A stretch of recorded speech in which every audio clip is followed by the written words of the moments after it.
Kas mums šodien ir internets? Varam droši teikt, ka internets ir viss. Mēs tur iepērkamies, mēs lasām ziņas, mēs piedalāmies sociālo tīklu izdarībās, mēs darām visādas citas lietas. Mums ir pilns ar internetu visapkārt. Mums nu pat ir atklāti Wi-Fi soliņi. Mēs droši varam apgalvot, ka internets ir pieejams arī leduskapī. Tomēr aiz katra interneta klikšķa slēpjas cilvēks – jūs. Un es negribu jūs baidīt, bet tomēr bez tām labajām lietām, kas eksistē internetā, slēpjas arī zināmas briesmas. Turklāt atcerēsimies arī, ka ja jūs kaut ko ierakstāt internetā, tas tur paliek uz mūžiem. Šodien raidījumā kādas ziņas par sevi publicēt vai tomēr labāk nepublicēt internetā? Kāpēc ballītes bildes nevienmēr ir jāliek savā profilā? Nekas nav anonīms un par pārkāpumiem internetā pienāks tikpat bargi sodi kā reālajā dzīvē.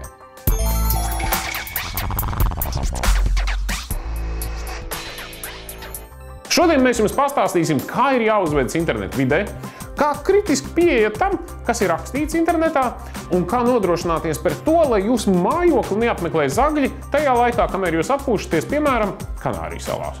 Nesen mēs sadarbībā ar Drošs internets LV uzsākām vienu interesantu projektu ar nosaukumu Internetu noslēpumi atklāti. Un sadarbībā ar šo projektu viens jaunietis, blogeris, Krišs Kupruks, uzsāka savu video blogu, kurā runāja ar dažādiem speciālistiem par tēmu, kā modernam jaunietim pasargāt sevi internetā. Sveiki! Mani sauc Krišs un es esmu blogeris. Piedāvāju jums savu video blogu Internetu noslēpumi atklāti. Katra video sižeta, tas galvenais formāts, galvenā ideja ir tāda, lai 7 līdz 10 minūtēs pateikt pašu svarīgāko, kas ir par konkrēto internetu drošības tēmu. Vai tā ir sociālo tīklu izmantošana, vai kritiski pieeja internetu saturam, vai pārkāpuma un atbildība. Tātad izvilkt to pašu esenci, kas ir vissvarīgākais par šo konkrēto tēmu, noskatīties visiem kopā. Kopā tika izveidot 6 video, katru no tiem veltot kādai konkrētai tēmai. Katrs video ir aptuveni 10 minūtes garš, kas dod iespēju to paspēt nostīties mācību stundas laikā, pēc tam to pārunāt, skolēni var uzdot jautājumus un veidot diskusiju. Tā galvenā doma, kāpēc vispār mēs izlēmām izstrādāt šādus video, bija tieši tas, ka skolotāji paši nāca pie mums un teica, mums ir nepieciešami materiāli, ar kuriem strādāt stundās. Tā runā, ka šobrīd skolās iet tā saucamā I-paudze. Tie ir jaunieši, kas, var teikt, ir piedzimuši ar vietālruni rokā. Viņi prot izdarīt vietālrunī datorā un citās iekārtās viss, kas ir nepieciešams, pat labāk nekā pieaugušie. Savukārt pieaugušie, tie, kuriem ir 30+, 40+, tai skaitā šo bērnu skolotāji, ir spiest mācīties ļoti daudz lietas no jauna.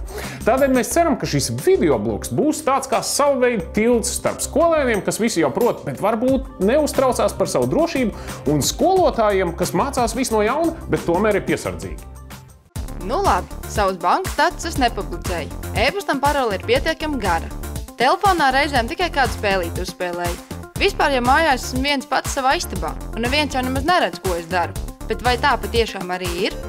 Sociālie tīkli ir arī vide, kur tas, kas ar mums notiek reālā dzīvē, var notikt arī paralēli internetā un šajos sociālajos tīklos, jo tā sociālā vide ir tāda pati kā, teiksim, vide klasē. Ņemot vērā, ka tehnoloģijas nemitīgi attīstās, un ja vēl pirms 10 gadiem mēs vispār nevarējām iedomāties, ka mobilais telefons varētu būt paredzēts kam citam kā tikai zvanīšanai, tad tagad mobilais telefons tā ir ikdiena, kur lieto internetu un kur bērni saskaras ar tieši tām pašām problēmām, ar kurām lietojot datoru. Nedari neko tādu, ko tu reālajā dzīvē nedarītu. Ja? Tā, ka tevi cilvēks pretī, ka tevi tavi draugi, paziņas, vecāki, skolotāji apkārt, ko tu nedarītu šajā vidē, to pašu nedari interneta vidē. Ja? Un to pašu, ko tu otram nedarītu reāli, kad tas cilvēks tevi pretī, nedari to pašu interneta vidē.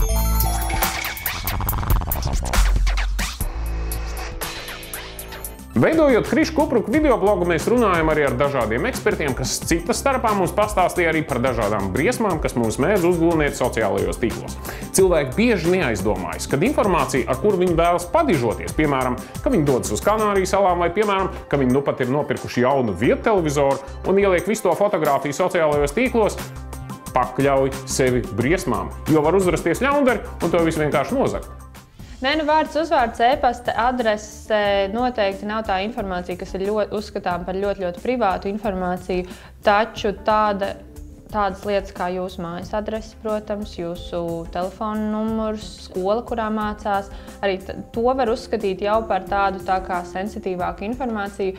Būtībā var vilkt paralēli tā, ja pēc šīs informācijas ir iespējams mani atrast un mani identificēt, tad šī jau ir sensitīva informācija, ar kuras publicēšanu un atklāšanu internetā vajadzētu ļoti uzmanīties. Viens piemērs, teiksim, kāds cilvēks tusē mājās, ja, fotografē ballīti, izliek šīs bildes savā sociālajā tīklā. Tad viņš savā sociālajā tīklā apspiež savu privāto dzīvi un no malas saprot, ka viņš dzīvo, pieņemsim, tur 1 vai 2 tā kaut vai. Tad kaut kādā brīdī viņš sociālajos tīklos stāsta, ka rītdien viņš dodās uz nedēļu garā projām atvaļinājumā pavisam uz citu kontinentu. Un ja kāds mētiecīgi seko šim cilvēkam līdzi un vēl kaut kādā brīdī viņš ir publicējis savas mājas adresi, principā tu saproti, ka šai brīdī šis cilvēks no mājās bildēs, tu esi izpētījis, tu zini, cik viņam ir istabas un tu zini, kas viņam mājās ir, vai tur ir ko ņemt vai nav ko ņemt. Jā. Publicēt informāciju internetā ir tāpat, kā tu izvietot uz ziņojuma dēļa pilsētas centrā. Ja kaut ko esi internetā publicējis, tad tas tur ir uz palikšanu. Šodien publicēju muļķīgi uzjautrinošu video par sevi, bet pēc 5 gadiem to var noskatīties arī tavs potenciālais darba devējs. Un visbeidzot, sargi sevi. Nelielies ar dārgām mantām un nestāsti, kur dzīvo. Zagļi arī internetā nesnauž. Visi te runā par bildēm, māju adresēm un reālām laupīšanām. Bet paklau, man taču ir viltus profils. Tur nemaz nav mans īstais vārds un uzvārdu vietā ir tikai smaidiņš. Kurš tad mani te atradīs? Arī pilsētu neesmu norādījis. Reizēm komentēja anonīmi. Vai tad man var draudēt kādas briesmas? Nu ne jau, nu reāls sods. Internetā komunikācija bieži vien ir pārprasta, jo cilvēkam liekas, ka viņš ir anonīms, vai viņš ir ārpus tā ekrāna. Jo nereti ir novērots, ka vienaudži ir ļoti neiecietīgi. Viņi var dažādas rupjības vai tādu vajāšanu veikt, jo tas taču ir pavisam vienkārši. Internetā es varu rakstīt, ko es gribu. Man jau neviens neredz, es taču esmu aiz ekrāna, ja, bet internetā ir jākomunicē tāpat, kā tas ir jādara dzīvē ar saviem darba biedriem, skolas biedriem vai cilvēkiem uz ielas. Segvārdi kaut kāda nebūtu, ja? Nepareizas bildes, viltotie profili draugos, tie nenoslēpj. Ja tas būs pusaudzis, ja viņš izdarīs reālu noziegumu, tad tiks iesaistīta policija no tā puses, kas būs cietējis. Ja? Tas ir IP adreses un šie paši segvārdu laiki, kad ir izmantots. Un policijai ir visas tiesības pieprasīt šo informāciju no interneta pakalpojumu sniedzējiem, no portālu uzturētājiem. Un šī informācija viņiem ir viņi pēc likuma ir jāglabā. Visi tie sodi, kas reālajā dzīvē tiek piemēroti, arī attiecās uz tā saucamo virtuālo vidi. Par pārkāpumiem sociālajos tīklos noteikti ziņo portāla administrācijai. Bet, ja sastopies ar ko nevāgu citās interneta vietnēs, ziņo par to droši internets LV portālā. Vēl te pavisam noteikti var zvanīt arī uz bērnu un pusauģu uzticības tālruni, kur speciālisti tevi uzklausīs un palīdzēs. Bet, ja situācija tavuprāt ir pavisam nopietna, nekavējies un ziņo par to valsts policijai. Tikko redzētais mums noteikti atgādināja, ka atrodoties savā istabā pie datora, mēs patiesībā neesam nekādā drošībā. Un sociālajos tīklos eksistē tie paši pieklājības noteikumi un, starp citu, arī tās pašas soda normas gadījumā, ja mēs kaut ko pārkāpjam. Tieši tāpat kā reālajā dzīvē. Tā nav nekāda spēlīte ar rotaļu naudu, kur mēs vienmēr varam sākt no jauna. Lūk jums daži piemēri, kāpēc tomēr ir vērts būt piesardzīgiem. Protams, tas ir pēdējo gadu laikā pierādījies, ka 99% gadījumu, kad ir problēmas internetu vidē, tas ir saistīts tikai un vienīgi ar lietotāju pašu neuzmanību.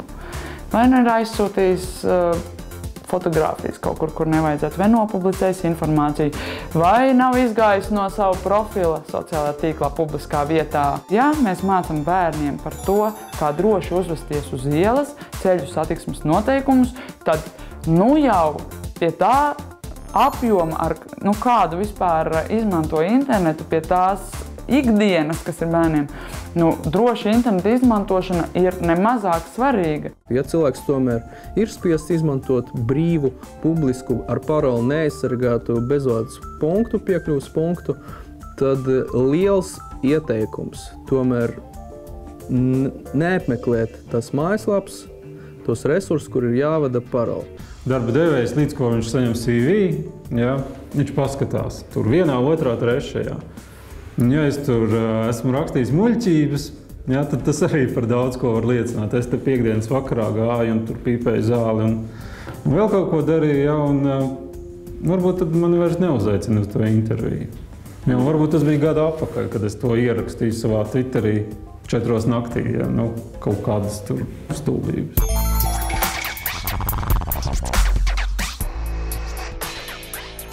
Neslēpšu, ka arī es jauniepazīstus cilvēkus iefacebookoju vai iegooglēju, lai atrastu papildus informāciju. Un ticiet man, informācija vienmēr atrodas.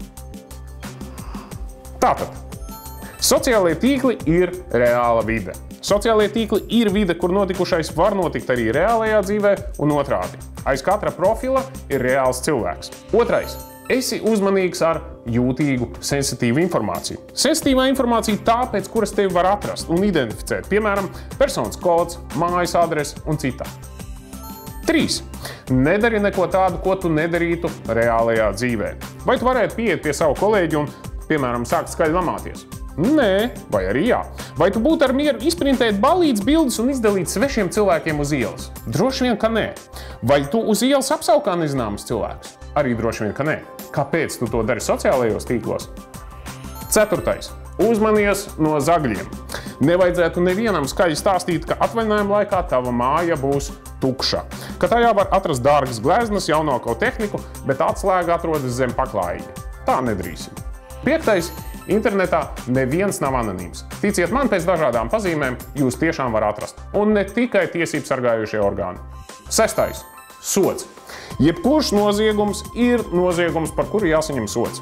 Virtuālās vides pārkāpumi tiek sodīti tikpat bargi kā reālās dzīves pārkāpumi. Tā un tas ir. Un 7. No interneta neko nevar izdzēst. Vienreiz piespiesta poga publicēt, un tā ziņa vai bilde tur paliks uz mūžīgiem laikiem. Tas bija neliels ieskats Nākotnes parka un Kriša Kupruka veidotajos videoblogos. Ja vēl neesi tos paspējis noskatīt, meklē Nākotnes parka kanālā youtube.com. Mums tiešām ir sanācis ļoti nopietns raidījums, un tomēr tas bija vērtīgs atzīmes, kuras ir vērts ievērot. Jūs taču lietojat drošības jos braucot automašīnā. Jūs taču redzat, ka, ja cilvēki brauc ar motociklu, viņi uzvelk ķiveri. Un dodoties prom no mājas, jūs taču aizslēdzat durvis, vai ne? Lūk, arī internetā ir jārīkojas līdzīgi. Bet šodien mums tas bija viss. Mēs no jums atvadāmies un tiekamies jau pēc nedēļas ar jauniem tehnoloģiju notikumiem. Atā!